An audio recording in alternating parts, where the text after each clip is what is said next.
PT Rempah Rasa merupakan perusahaan yang memproduksi makanan Nusantara Indonesia. Perusahaan ini menghadapi situasi kritis akibat penurunan penjualan sebanyak 12% dan anjloknya margin keuntungan dari 22% ke 14% selama 2 kuartal. Penyebab utamanya adalah gangguan pasokan bahan baku akibat banjir di Jawa Timur yang memaksa pengguna supplier cadangan, mengakibatkan kenaikan biaya produksi sebanyak 18% dan kualitas produk yang tidak konsisten. Selain itu, perusahaan juga terancam oleh perubahan tren pasar yang menuntut produk lebih sehat dan inovatif dari konsumen muda. Kombinasi masalah pasokan atau biaya internal dan perubahan selera konsumen eksternal menciptakan tekanan finansial berat dan membutuhkan solusi strategis segera.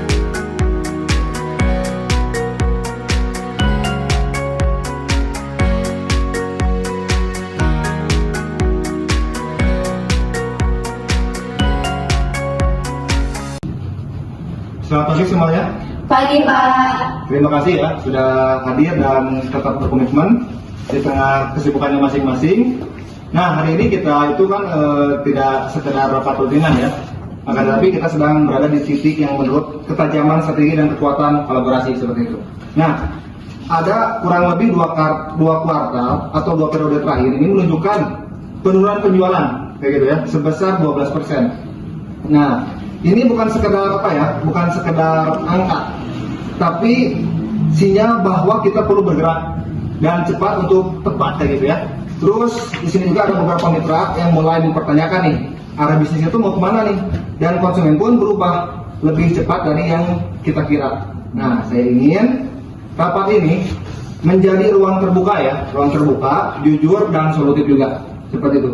Kita akan bahas laporan tiap divisi masing-masing ya, dari ibu-ibu semuanya. Identifikasi akar masalahnya seperti apa, dan yang terpenting menyusun langkah konkret untuk membangkitkan lagi perusahaan kita ini. Nah, saya percaya bahwasanya dengan tim sekuat ini kita bisa ubah tantangan jadi peluang kayak gitu. Nah, kita mulai saja ya dari laporan operasional. Kepada Ibu Ilon, silakan. Oke, terima kasih Pak Justin. Untuk secara keseluruhan, kegiatan produksi itu emang masih berjalan sesuai dengan jadwal dan juga target yang telah ditetapkan gitu. Nah, namun ada beberapa kendala gitu yang serius yang sedang kami hadapi, termasuk di lini pasokan bahan baku. Nah, supplier utama kami yang memang berlokasi di Jawa Timur terkena dampak banjir besar gitu dan juga kerusakan berat akibat pada infrastruktur jalan. Nah, sehingga distribusi bahan baku ini tuh terhambat, bahkan tidak ada bahkan tidak berjalan dengan lancar gitu Pak. Nah, akibatnya kami itu terpaksa gitu untuk beralih ke supplier cadangan gitu. Nah, namun sayangnya gitu harga bahan baku dari supplier cadangan ini tuh sekitar 25% lebih tinggi gitu. Nah, kualitasnya juga bisa dibilang kurang konsisten gitu. Nah, hal ini menyebabkan penurunan efisiensinya itu beberapa keluhan dari pelanggan itu terkait kualitas kami itu ada terhambat lah gitu Pak. Nah, jadi kami itu sudah berusaha gitu untuk melakukan kontrol ketat gitu terkait untuk menambah pemeriksaan mutu gitu. Namun beban biaya dan juga memperlambat proses produksi gitu. Nah, beberapa batch itu bahkan harus kami tolak gitu karena kualitasnya tidak sesuai standar, dan ini tentu berpengaruh langsung gitu pada ketersediaan produksi di pasar seperti itu Pak. Ya, tadi sama Bu Ilon udah dijelaskan seputar dari operasional. Tadi tuh ada berapa persen nih buat kenaikan biaya bahan baku dari supplier cadangan? Soalnya kan di sini juga butuh butuh ketransparansian kayak gitu. Jadi mungkin berapa coba? Sekitar 25% lebih mahal Pak, dan itu pun belum termasuk biaya tambahan untuk infeksi kualitas itu. Nah, beberapa batch juga ini tuh harus kami tolak karena tidak ada kesesuaian standar seperti itu. Oh ya, mungkin kalau misalkan segi operasional ya, mungkin di sini dari segi dampaknya gimana nih kalau misalkan dari? Nah, hal itu tuh dampaknya jadi signifikan gitu Pak ke keuangan kita. Soalnya di sini juga sudah ada data-data ini ya, bisa dilihat Pak, di sini ada data-data terkait dari keuangan. Nah, jadi margin keuntungan kita itu akan turun gitu Pak, dari yang tadinya 22% jadi 14%. Soalnya si biaya produksi ini tuh naik gitu jadi 18%. Nah, jadi kalau misalnya ini dilanjut, kita itu akan mengalami defisit operasional gitu Bu, sekitar 3 bulan. Nah, saya juga sudah menghitung gitu terkait skenario efisiensi. Nah, tapi kita juga di sini perlu keputusan yang sangat strategis gitu, bagaimana sekiranya gitu. Mungkin kalau misalkan nih, kita misalkan ada ruang nih, apakah untuk investasi kecil-kecilan dalam pengembangan produk atau riset itu di pasar atau kayak gimana, itu mungkin bisa dijelaskan lagi nih buat Ibu Najma. Soalnya kan di sini juga butuh nih buat investasi kecilnya kayak gitu, si perusahaan kita itu mungkin kayak gitu. Nah, kalau kita pangkas nih anggaran promosi gitu yang tidak efektif dan renegosiasi terkait kontrak logistik ya Bu, kita bisa alokasikan gitu sekitar mungkin 300 juta ya Pak. Betul. Nah, di sini juga kita harus pastikan juga gitu bahwa dana yang kita gunakan itu untuk sesuatu yang benar-benar bermanfaat gitu dan berdampak langsung kepada hal tersebut. Mungkin seperti itu. Bagaimana dari Bu Diah mungkin Ya, ada coba. tambahan? Nah, dari izin ya Pak, dari sisi pemasaran sendiri, jadi saya rasa perlu repositioning. Jadi produk kita ini kurang relevan dengan tren pasar. Jadi konsumen muda itu lebih tertarik pada makanan sehat, rendah gula, Betul. terus yang berbasis rempah lokal dan juga kemasan yang estetik. Dan di kita ini sebetulnya masih generik. Jadi saya usul kita riset tren dulu dan uji coba produk baru, misalkan sambal premium atau keripik rempah khas daerah Pak. Oh iya, mungkin itu kan dari Bu Diah tadi kan udah dijelaskan bahwasanya ini kan kita juga perlu ada resiko ya. Mungkin ini dari Bu Aska kan sebagai manajer resiko, itu gimana tuh buat tanggapannya? Baik, izin ya Pak, Bu. Saya itu sudah membuat analisis resiko. Lalu jika kita tidak mengubah strategi untuk pemasaran ini, kita akan beresiko kehilangan pasar utama di Jabodetabek. Lalu kita juga akan mendapat resiko penurunan laba. Penurunan laba di tahun ini tuh lumayan tinggi Pak, mencapai 30%. Lalu ada resiko lainnya, seperti kita akan beresiko reputasi kalau kualitas bahan baku kita terus menurun. Saya sih Pak, saya punya saran. Ya, itu bagus sih, itu ide bagus. Buat sarannya dari Bu Aska itu gimana coba? Nah, saya menyarankan kita itu membentuk tim lintas divisi, gimana Pak? Tim lintas divisi itu untuk menyusun mitigasi dan strategi diversifikasi.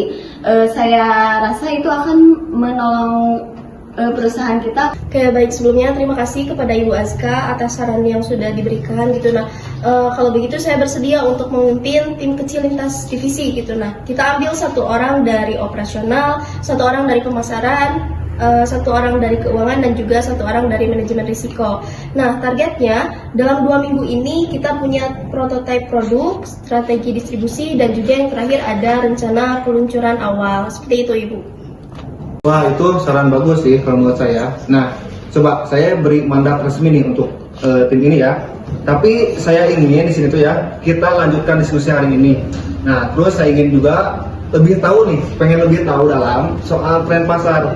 Sedangkan kan sekarang Bu Diah nih, kamu bilang kan tadi konsumen muda ya, suka makanan sehat dan lokal. Nah, bisa dijelaskan nggak secara rincinya tuh seperti apa, secara detailnya tuh? Boleh?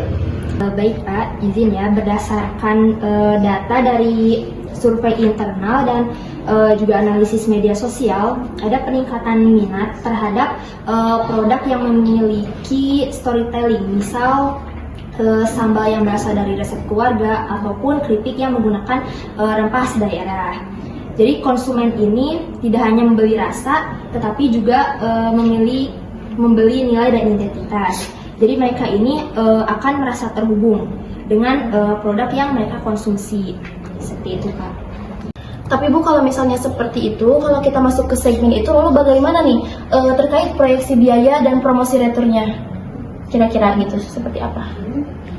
Nah, untuk proyeksi biaya dan potensi returnnya ini, untuk dari riset pengembangan awal kita bisa mulai dengan modal 100 juta nih Bu. Jadi kita buat 2-3 varian produk, lalu uji coba kemasan dan juga tes pasar lewat e-commerce dan media sosial juga.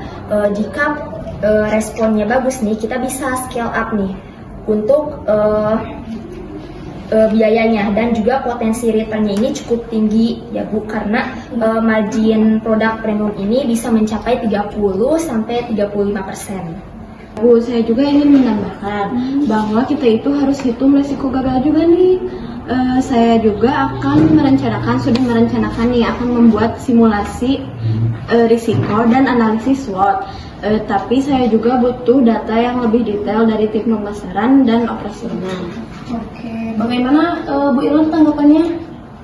Oke, kalau gitu saya akan menyiapkan data produksi, kapasitas dan juga ST waktu pengembangan ya Pak. Nah, kita juga bisa libatkan tim produksi gitu untuk uji coba langsung. Itu Pak. Bagus sih kalau menurut saya pribadi ya. Itu ya emang benar-benar bagus ya, kayak dari Ibu Najma sama Ibu Ajka, Ibu Dia sama Ibu Ilham juga, itu menurut saya bagus ya. Saya suka nih dengan semangatnya kayak gini ya. Tapi saya ingin juga nih pikiran soal distribusi. Ya, pikirkan soal distribusi kayak gitu. Nah, apakah kita akan tetap lewat distributor yang lama atau coba pendekatan baru, soalnya kan yang lama itu ada sedikit permasalahan seperti itu. Nah, apakah kita ada rencana bahwasanya kita itu coba nih buat pendekatan baru buat ke distributor nih yang baru atau yang lama? Nah, gitu mungkin kalau dari saya ya. Mungkin ada saran juga nih dari siapa nih, dari Ibu? Saya ada usulan nih Pak. Jadi saya usul kita coba pendekatan hybrid. Jadi distribusi tradisional ini tetap jalan, tetapi juga ditambah direct to consumer lewat e-commerce juga. Jadi kita bisa memanfaatkan platform seperti TikTok Shop, bahkan Shopee.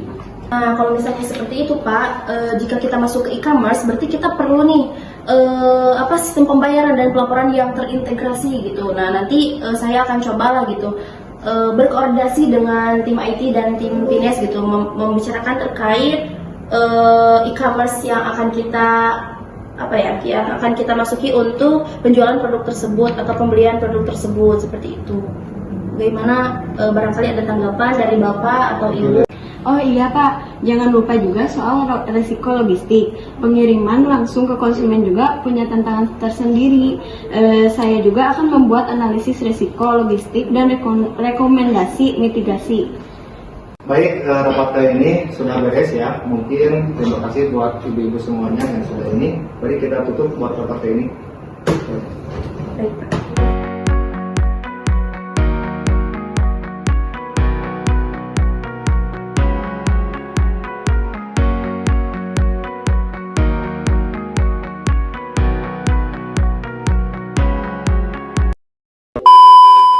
Dari saya sih itu bagus ya.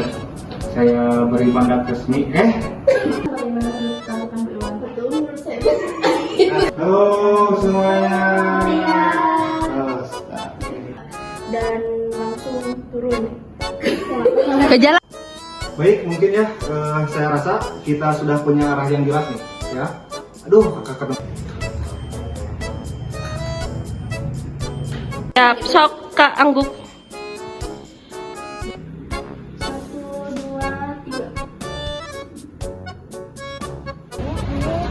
1, 2, 3.